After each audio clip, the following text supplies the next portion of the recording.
kita pergi ke exam yang exam kedua, iaitu Google Docs and Google Drive Lab exam.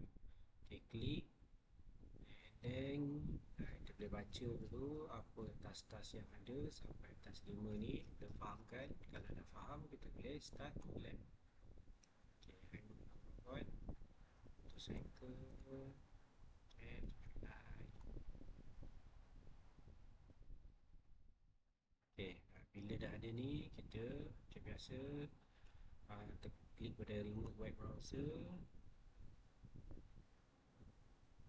Okay, buka new tab, kita paste.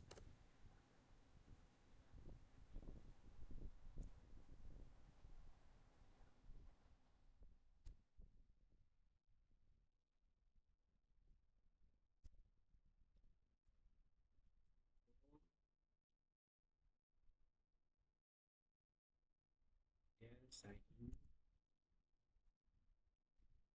username,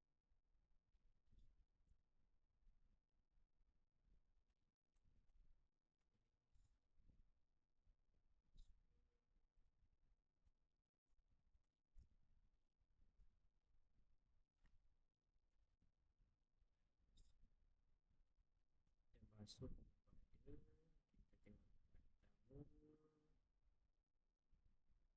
Okay, site itu Google Drive. Kita pergi ke Google Drive.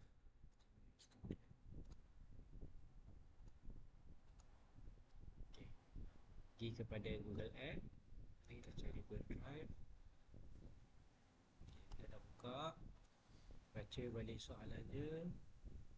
Create a Google Doc file name supply list. Kita copy supply list, jangan sampai titik. Copy new Google Doc.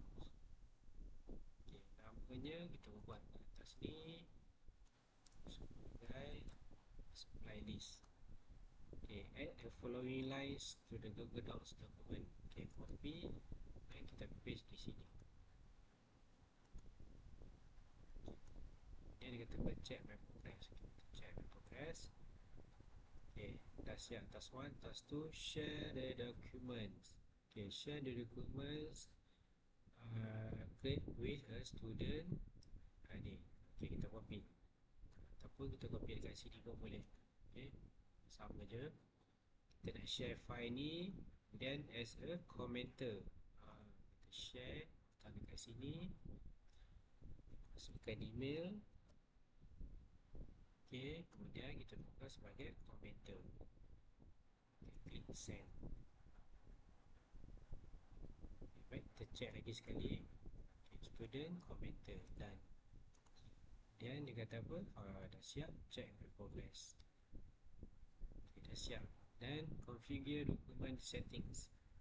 Okay, document setting dia kata editor cannot change permission and share the documents. Okay, share document setting dekat sini settings. Tak boleh. Okay, kita tik. Kemudian yang kedua, viewer and commenter cannot see the option to download. Boleh download untuk commenters and viewer. Dan tinggal editor saja. Right, done. Dan seterusnya, okay, dah habis. Check my progress. Siap hijau. Dan add comments to the Google Docs text.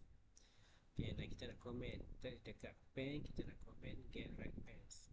Okay, copy, pergi dekat pens, add a comment, kita paste kat sini.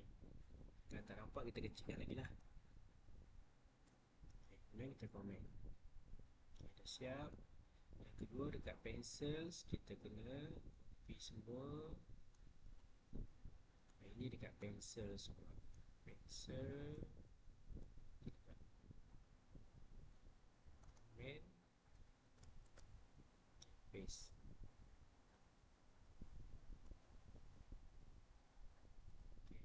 Dan apa yang kita klik semua mention description.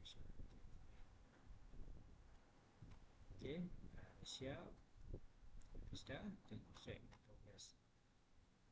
Okay, dah hijau. Next, task 5, create a folder. Folder name, committee. Copy, okay, dekat mana, kita balik kepada Google Google Drive. Okay, new folder, paste balik,